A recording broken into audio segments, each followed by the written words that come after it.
Reuters News Update will begin after this message. This is Real-Time Business. Here's Steve Beatty, EY's financial service cryptocurrency risk leader on the crypto market.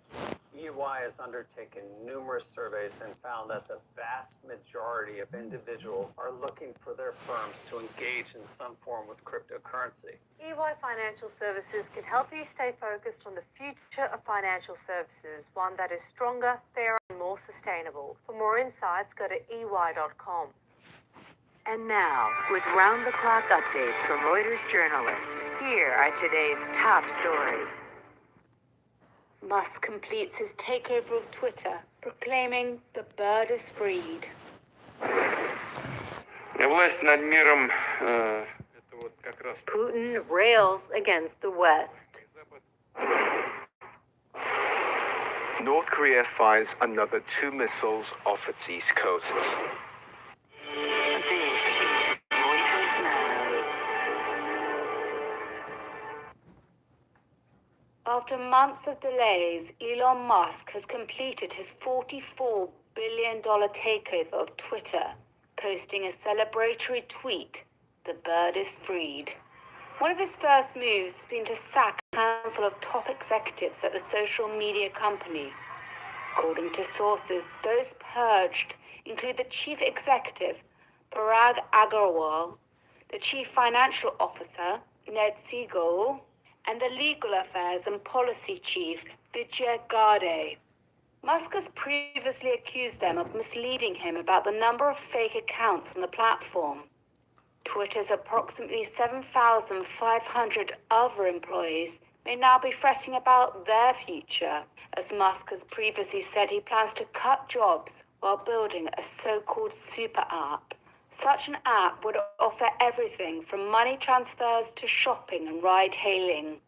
In the immediate future, Musk has said he wants to get rid of spam bots on the platform, make the algorithms that determine how content is presented publicly available, and prevent the platform from becoming an echo chamber for hate and division. Even as he limits censorship, with speculation rife, he may now reverse a ban on Donald Trump. On Thursday, the world's richest man said that he did not buy Twitter to make more money, but, quote, to try to help humanity, whom I love. Everyone.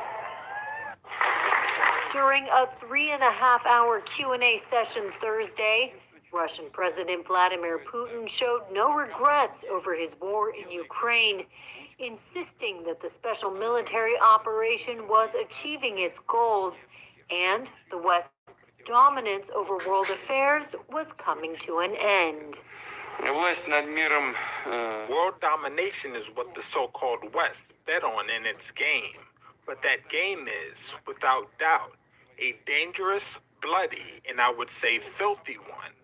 It's one that denies the sovereignty of countries and nations, their distinctiveness and uniqueness, disregarding the interests of other states. Taking questions from audience members who lavished him with praise. You have a lot of supporters and a lot of lovers for Russia and mainly for President Putin. Putin hardly mentioned Ukraine, instead railing against the West. The Russian president appeared confident and relaxed, a marked contrast from stiff, formal, and uneasy public appearances early in the 8-month-old war that had drawn questions about his health. Putin said liberal Western leaders had undermined traditional values around the world and forecast an unpredictable and dangerous future. Мы стоим на историческом рубеже. We are standing at a historical frontier. Ahead is probably the most dangerous, unpredictable, and at the same time important decade since the end of World War II. He made no mention of Russia's battlefield setbacks of recent months or his escalation in response, such as calling up hundreds of thousands of reservists, which has led to thousands of men fleeing abroad. Leaders in Kiev dismissed his speech as fighting on the ground appears to have slowed in recent days, with Ukrainian officials saying tough terrain and bad weather had held up their main advance in the southern Kherson province. Russia has ordered the evacuations of civilians from the region it holds, but Kyiv said Russia is reinforcing the area with freshly called up reservists. Putin on Thursday repeated Russia's latest allegation that Ukraine was planning to use a so-called dirty bomb to spread nuclear material, which the United States, Britain, and France have called transparently false. Meanwhile, Kyiv said Russia was pressing ahead with a campaign to destroy critical infrastructure ahead of the winter with drone and missile strikes. A senior Russian foreign ministry official also warned this week that Western commercial satellites could become targets for Russia if they determine them to be involved in the war in Ukraine. The White House Thursday vowed any attack on U.S. infrastructure would be met with a response. North Korea fired 2 short-range ballistic missiles off its east coast on Friday, the latest in a record year of missile tests. That's according to South Korea's military, although details, such as the missile's flight range, weren't immediately available. The South's Joint Chiefs of Staff said its soldiers are maintaining full readiness posture following the launch. South Korean troops have wrapped up nearly 2 weeks of field drills with their American counterparts, while both allies are set to kick off air exercises next week. The allies say the exercises are defensive and needed to counter the North's threats. Friday's missile launch comes 4 days after North and South Korea exchanged warning shots off the west coast, accusing each other of breaching the maritime borders. There are fears that Pyongyang may begin its first nuclear test since 2017. North Korea has said its recent missile launches were in protest of U.S.-South Korea joint exercises, which it says are provocative and a rehearsal for an invasion. You're up to date. Check back later as stories develop.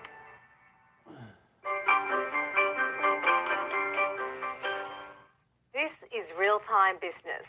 Here's Steve Beatty, EY's financial service cryptocurrency risk leader on the crypto market. It goes beyond just the value of cryptocurrency and its volatility. It actually is a new way of transacting business with new technologies to offer more frictionless experiences for the customers and to operate globally. EY Financial Services can help you stay focused on the future of financial services, one that is stronger, fairer, and more sustainable. For more insights, go to ey.com. From Fox News at 3:06 a.m. today. Election day is fast approaching. I'm Laura Cantor, Fox News. With the midterm elections 8 days from now, candidates are hitting the campaign trail. At a rally at Florida's Ave Maria University, Florida Republican Governor Ron DeSantis discussing the ineffectiveness of crime policies in Democrat-run cities. In New York, you go commit these criminal offenses and they let you out without any bail. So people victimize their fellow New Yorkers, and then before they even go into court, they're committing more crimes. Meanwhile, New York Congressman Sean Patrick Maloney, who is chairman of the Democratic Congressional Campaign Committee, tells CBS's Face the Nation that Democrats have effective plans to tackle crime. We have a plan for safer streets, supporting good policing, and attacking gun violence, which is so much of the problem. Lawmakers on both sides of the aisle denouncing the attack on House Speaker Nancy Pelosi's husband, Paul Pelosi, in their San Francisco residence. Here's Florida Republican Senator Rick Scott on ABC's This Week. We've got to figure out how to bring our country back together where we have a civil conversation and, we have no violence. I mean, what happened to Paul Pelosi is despicable. It's unacceptable. The suspect, 42-year-old David DePape, is scheduled to be arraigned Tuesday and is facing charges including attempted homicide and elder abuse. Grain exports from Ukraine now restricted due to Russia's blockade at Ukrainian Black Sea ports. Western leaders condemning Russia's actions, including President Biden. Warns the cutoff of urgently needed grain exports could increase world hunger. Moscow claims it suspended a UN-brokered deal to allow the safe passage of grain ships because Ukrainian drones attacked Russia's fleet on the Black Sea. Ukraine denies the attack, accusing Russia of waging hunger games. That's Fox's Ashley Strohmeyer. America is listening to Fox News.